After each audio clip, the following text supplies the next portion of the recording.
বাংলাদেশের সব লেভেলে ধনী গরিব পড়ালেখা জানা না জানা পাইলট রিক্সা চালক সব লেভেলে কিছু কথা প্রচলিত আছে, যেমন অখাদ্য, পাতে নেওয়া যায় না, মুখে দেয়া যায় না। অস্ট্রেলিয়ার বিপক্ষে তৃতীয় টি-20-তে বাংলাদেশের ব্যাটিং ওই সব প্রচলিত যে বাগধারাগুলো আছে কিংবা প্রবাদ আছে বা প্রবচনগুলো আছে সেগুলোর সঙ্গে মিলিয়ে নিতে পারবেন। এত বাজে ব্যাটিং যা অখাদ্য, পাতে তোলা যায় না। বাংলাদেশ ক্রিকেট বোর্ডের উচিত এই তৃতীয় টি-20 যারা এই ওয়ার্কিং ডেতেও টিকিট কেটে কষ্ট করে মাঠে গিয়ে খেলা দেখছে, এই জঘন্য ব্যাটিং এর কারণে তাদের টিকিটের টাকা ফেরত দেওয়া উচিত। আপনারা গিয়া যারা দর্শক কষ্ট করে টিকিট কেটে মাঠে গিয়ে খেলা দেখছেন, এই জঘন্য ব্যাটিং এর সাক্ষী হয়েছেন, এই অখাদ্য আপনাদের গিলতে হয়েছে, আপনারা ক্রিকেট বোর্ডের কাছে গিয়া টাকা ফেরত চান যে আমাদের টিকিটের টাকা ফেরত দেওয়া হোক। আমি ওই ক্ষোভ নিয়ে কথাটা বললাম ভাই, কষ্ট নিয়ে বললাম। আমি সবসময় একটা কথা বলি যে ম্যাচ হারা যেতে থাকবে, ম্যাচ হারুক, অ্যাবসলিউটলি ফাইন। কিভাবে হারতেছে? এইভাবে ব্যাট করে কেউ? সাইফ ওপেনার টি-20-র এই যুগে 9 বলে 1 রান করে।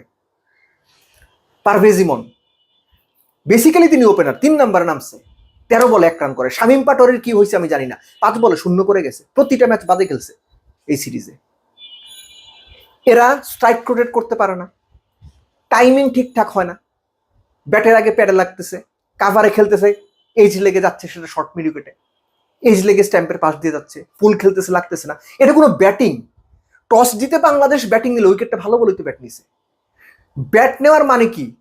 আপনি শুরুতে ভালো একটা স্টার্ট করবেন, এবং এই ভালো স্টার্টের কথা মনে পড়ে গেল, তানজিদ তামিম যদি পাওয়ার প্লেতে ভালো কিছু না করতে পারেন, most of the cases Bangladesh power প্লেতে ভালো করে না। আপনি খেয়াল করে দেখেন, ওয়ান ডে যেমন তেমন, স্পেসিফিক্যালি টি-20-তে তানজিদ তামিম যেদিন ভালো করে না, বাংলাদেশ সেদিন পাওয়ার প্লেতে ভালো করে না। এবং এই যে জঘন্য ব্যাটিংটা এই পার্টিকুলার ডেতে হইল, এই জঘন্য ব্যাটিং আমি অনেক দিন দেখি না।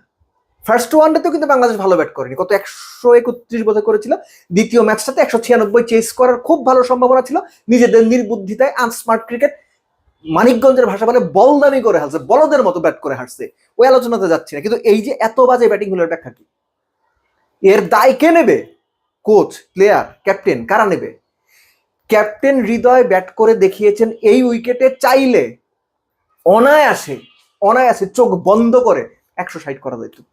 কিন্তু আমাদের টপ অর্ডার, বাংলাদেশের টপ অর্ডার অ্যাকচুয়ালি তারা কি মাইন্ড সেটআপে ব্যাট করলো তারা ছাড়া আর কেউ বোধহয় জানে না। নুরুল হাসান সোহানকে আমি এই সমালোচনার জায়গা থেকে সরিয়ে রাখছি। হুট করে এক ম্যাচে এসে আপনি কাউকে নামিয়ে দেবেন, এবং যখন প্রচন্ড মানে ক্রুশাল পিরিয়ড থাকবে, চাপ থাকবে, এবং সে পারফরমেন্স না করতে পারলে তাকে দুই ছাই ছাই করতে হবে, আমি নুরুল হাসান সোহানের ক্ষেত্রে এটা করতে পারছি না। কিন্তু বাদ বাকি যারা, সাইফ প্রতি ম্যাচ খেলেন আপনি, তানজিদ তামিম আপনি প্রতি ম্যাচ খেলেন, পারভেজ ইমন প্রতি ম্যাচ খেলেন আপনি, শামীম পাটোয়ারি টি-20 প্রতিটা ম্যাচ খেলেন, আপনারা খারাপ করবেন কেন? আপনাদের সমালোচনা হওয়া উচিত, আপনাদের সমালোচনা হওয়া যৌক্তিক। এমনকি উইকেটটা যে ব্যাট করার জন্য ভালো, 5 ওভারে 50 করে বিনা উইকেট অস্ট্রেলিয়া প্রমাণ করে দিছে। This is ridiculous batting, stupid batting. এটা ব্যাটিং না, ব্যাটিং নামের তামাশা। এটা ব্যাটিং নামে দর্শকদের সঙ্গে এক ধরনের সার্কাস দেখানো, ব্যাটিং নামের সার্কাস। এবং বাংলাদেশ যারা টি-20-তে রিসেন্ট পাস্টে বেশ ভালো পারফর্ম করেছে, সেই দল কেন মন করবে? আমি বুঝতাম বাংলাদেশ 10 ম্যাচের 8টা দিয়ে খারাপ খেলে ঠিক ছিল, কিন্তু বাংলাদেশ রিসেন্ট পাস্টে ব্যাটিং ইউনিট ওয়াইজও, বোলিং তো ডেফিনেটলি, ব্যাটিং ইউনিট ওয়াইজও টি-20-তে মোটামুটি ভালোই করেছে। সেই দল এত বাজে ব্যাট কেন করবে? আমার আরো প্রশ্নের জায়গাটা হচ্ছে, টপ অর্ডার ব্যাটসম্যানরা কি কারণে মানে তাদের ব্যাটে ঠিকঠাক বল লাগাইতে পারবে না? 9 বলে 1, 13 বলে 1, এগুলা জাস্ট নেওয়া যায় না, জাস্ট অখাদ্য, এগুলো নেওয়া যায় না। এখন এগুলোর সলিউশন কি? ভাই সলিউশন দেওয়ার লোক তো আমি না। সলিউশন দেবে কোচ আশরাফুল, সলিউশন দেবে টিম ম্যানেজমেন্ট, সলিউশন দেবে বিদেশি কোচ যারা আছে তারা, এবং ব্যাটসম্যানরা নিজেরা। কিন্তু সলিউশন কি দিবে তারা, সেটা তাদের ব্যাপার, আমরা সেটা জানি না। আমরা সাধারণ জায়গা থেকে যেটা দেখি, বাংলাদেশ জঘন্য ব্যাট করেছে। যে ব্যাট আপনি যত বেশি সমালোচনা করবেন সেটাই আপনার কম মনে হবে। এই কারণে প্রচন্ড ক্ষোভ থেকে আমি বলছিলাম দর্শকদের উচিত যারা মাঠে গিয়ে টিকিট কেটে খেলা দেখেছে, বিসিবির কাছে টাকা ফেরত চাওয়া যে এত বাজে ব্যাটিং এর কারণে আমরা আমাদের টাকা ফেরত চাই, আর যে সময় যেটা নষ্ট হয়েছে সেটা তো হয়েছেই।